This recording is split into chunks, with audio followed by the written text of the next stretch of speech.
includes Médecins Sans Frontières, places of pretty solid reputation, and they say we've got stuff, we can't get it in. And are they lying? But no, they can't get it in. No, they said they can't get in Gaza. They said they can't get it further in. But they say they can't. They're not saying it's being shot at by Hamas. They're saying they can't get it in through the border because of Israel. Is what they're saying.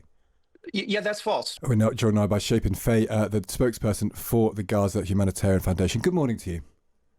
Good morning. Thanks for having me. It's a great pleasure. What do you make of that? This idea that, you'll have heard this criticism before. The GHF is militarized aid. It's aid that's too connected to the military, and that's what causes the deaths that are attendant upon it. Well, so a lot to unpack in what both of you just said there. First, I think your audience should hear just really quickly about the GHF, which has delivered over 120 million meals as of yesterday, directly into the hands of the people of Gaza. That's our mission, to feed people in a way that Hamas or anyone else can't divert it. What you said about us replacing the UN, we are not a replacement to the UN. We were never envisioned to replace the UN. We were supposed to supplement it and work as one piece of a very complex answer to a very complex humanitarian crisis. The UN has been delivering aid, moving aid trucks into Gaza. But if you have seen over the past couple of weeks, they aren't getting to the people. You see trucks swarmed by thousands of Gazans, some of them getting killed and trampled. You see armed men riding atop them. And the UN's own statistics that came out this week, only 6.5% of well over 1,000 trucks reached their destination. So that's a record, 93.5%, almost perfect record of getting your aid diverted. We've had zero such problems. But these NGOs are saying, though, Chapin, these NGOs are saying they can't get their trucks in because Israel requires certain things from them that stops them being. And they said they've got millions and millions of dollars worth of aid, and it's rotting on the side of the border. Yes, I've been there. I've seen it, and it is in Gaza. It's in Gaza. It's already in Gaza. It's approved to be delivered. This is not a question of access. That is not true. The UN is moving trucks, over 1,000. I have spoken to drivers of other NGOs in Gaza. They were living for 5 days by their trucks. They couldn't get them in, not because they're not allowed, but because they told us directly to our faces the day before they tried to move trucks further into Gaza. As I said, they're already there. They tried to move them up north. They were immediately shot at, feared for their lives, thought they were going to kidnap. The aid was taken, and then they asked us if we could provide security for them. So are these NGOs lying then? These NGOs, this includes Médecins Sans Frontières, places of pretty solid reputation, and they say we've got stuff, we can't get it in. And are they lying? But no, they can't get it in. No, they said they can't get it in Gaza. They can't get it further in. But they say they can't. They're not saying it's being shot at by Hamas. They're saying they can't get it in through the border because of Israel. Is what they're saying. Yeah, that's false. 1,000 UN and other NGO trucks were sitting, rotting in the sun. Kogat had about 100 journalists. You could see it all over X and social media. And yes, there was medicine already expired, rice from Jordan, rotting in the sun. And then, so the UN had stopped delivering for 2 weeks, not because they couldn't, but because they wouldn't. I want to talk about then, after some international pressure, they did start moving their trucks further in. And now you see why they don't want to do it, because they're immediately getting attacked. And I do have to point out one other thing about what your former guest just said about militarized aid. Yeah. The United Nations has worked with militaries and armed groups just like ours all over the world. Bosnia, Haiti, Congo. This is the only place in the world where the UN and other NGOs have a problem with how the aid is getting delivered, and we are successful. We've put 120 million meals directly into the hands of people who need it, and we're going to keep doing it. And we also have an open offer to work with the UN. We like that the UN is trying to deliver more aid. We believe more aid is the answer to almost all of the problems that you and your guests are talking about. And anyone advocating for less aid into Gaza, which is what they are advocating for, to shut GHF down, should be met with extreme skepticism. But the reason they're advocating that is that the system of aid getting into Gaza comes with it, because it takes place in a military zone, with the deaths of people who are seeking that aid. You must acknowledge that there have been killings, numerous killings, daily killings. Some people say nearly 1,400 people have been killed. This is a UN figure. While seeking food, at least 859 people have been killed around GHF sites since the beginning of your operations in late May 2025, this year. So that's basically nearly 1,000, more than 1,000. There is daily deaths occurring at the places where you're giving aid out. And that's the concern that people have. As people clamour for food, they're getting shot at and killed unjustly. So you can't confirm those casualties. So I am not denying that there are casualties, and every casualty is regrettable. But you yourself just said this is a war zone. The IDF is conducting active military operations in a war zone, and we are feeding people in a war zone. There have been no casualties at our sites, zero, other than 2 terrorist attacks that I'm happy to explain from Hamas. But we've had 0 casualties. And if you look, so where do these deaths take place? Where do these deaths take place? Where do those deaths take place? And where do these hundreds of deaths take place? Throughout Gaza. No. They're happening throughout Gaza. They're taking place in the queues for aid. So they're not. I'll tell you. Can I tell you exactly where? I can confirm some deaths that happened at Nasser Hospital. A busload of our local Palestinian workers. We use Palestinian workers from Gaza as the first instance that run our sites, who are risking their lives to feed their friends and neighbors and relatives in some cases. Hamas attacked a busload of them the second week of June, killed 9 people. I understand. 20 others were. I'm not asking you. But no. But I'm not asking you to testify to what Hamas have been doing. An MSF report, Médecins Sans Frontières, talks about orchestrated. That's killing. what I'm talking about. No, but they're talking about influx of casualties following violence at sites run by the GHF. I'm telling you, I've been there, and I also would urge you to meet these numbers and the information that you are calling facts. I would recommend some skepticism.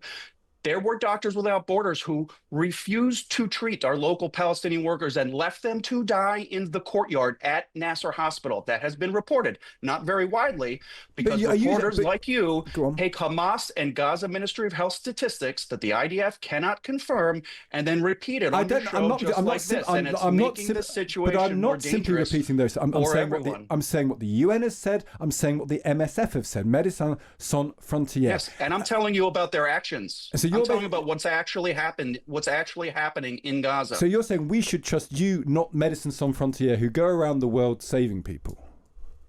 We are doing the same thing. And Samaritan's Purse is currently on our sites delivering medical aid. So you take no responsibility for the deaths? So none of the deaths are on you don't think? There have been no deaths other than Hamas attacks on our sites. 0 on our sites. We are not denying that there are casualties in this war. Yeah. We cannot confirm that they happen near our sites.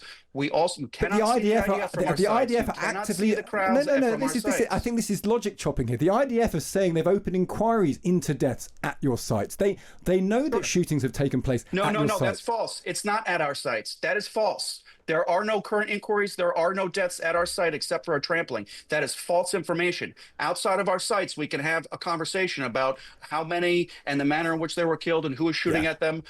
Is this a distinction you're drawing between waiting outside your sites and being on your sites? And I would say that they should be taken as a part of the same thing.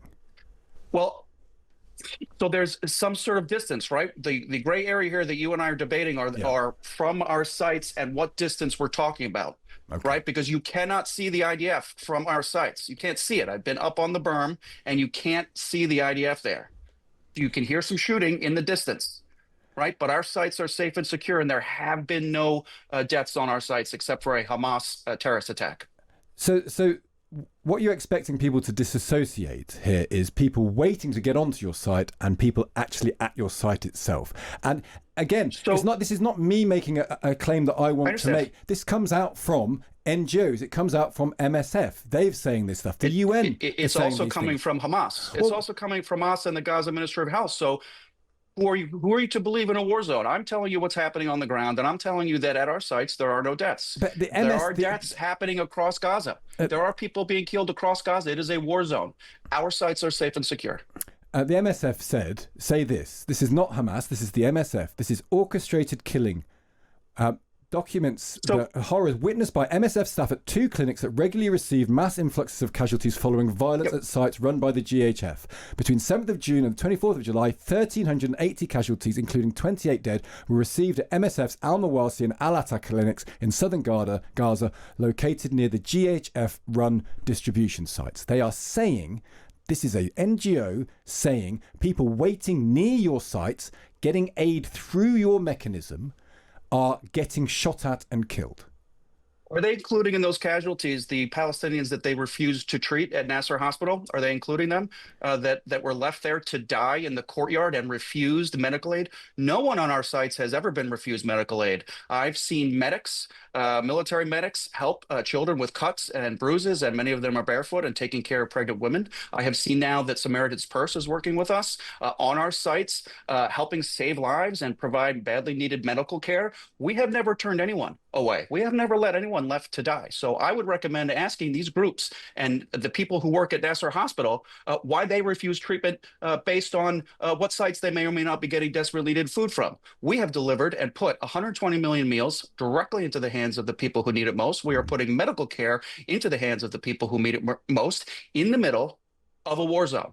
And we would work with any other NGO who would like to join us and help provide desperately needed aid well, they don't to trust desperate, you. hungry people. Chapin, they don't trust you. They think you're part. They think you're part of the problem. They think that you're part of the problem here. Right. So as I said, anyone who advocates for less meals into the hands of the people of Gaza should be met with extreme skepticism. But they're advocates for people not being. They're advocates for people not being shot. They're advocates for people not dying. So are you telling me? But are you? What you're telling me is that you have not seen on social media that people are dying at UN convoys this week, yesterday, the day before. Are you telling me that that's not happening? Are you telling me that there are no casualties? I'm not asking about that, but I'm asking about the institution that you're responsible for, which is the Gaza Humanitarian. There's no deaths. Yeah, you're saying there's no deaths. There's no deaths on our sites. And I'm saying that multiple sources say there are deaths. There's investigations by the IDF into people shooting at those queuing for aid. And here's a problem, Chapin, which is not our people, not any GHF employees. We have never shot any. I'm not saying that you have shot. I'm not saying that you have shot. I'm saying that while people have been queuing for aid, your type of aid, they have died, and they've died en masse. That is the point I'm making. And that is not me saying that. That's not the Hamas saying that. That's the UN saying that. That's MSF saying that. That's other NGOs saying that. Right, but the IDF has not confirmed many of those casualties.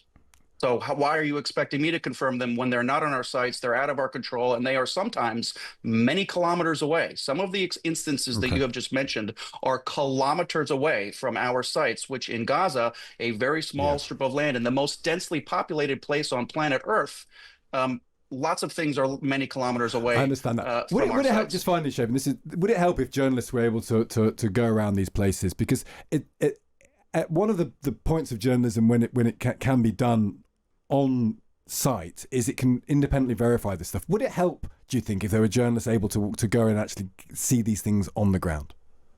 Sure, I would send a request to media@ghf.org. We have just started doing that. Are you okay? So journalists can come in. Well, it is a war zone, so there is a lot of there is a protocol, a safety and security protocol. But we have taken journalists in last week, and we're going to start expanding that. So if you'd like your reporters to come, email that list, that email that I just gave you with a request, and we can try and put you on the list. We'll look into that. Chapin, we appreciate your time this morning. Thank you. Appreciate it.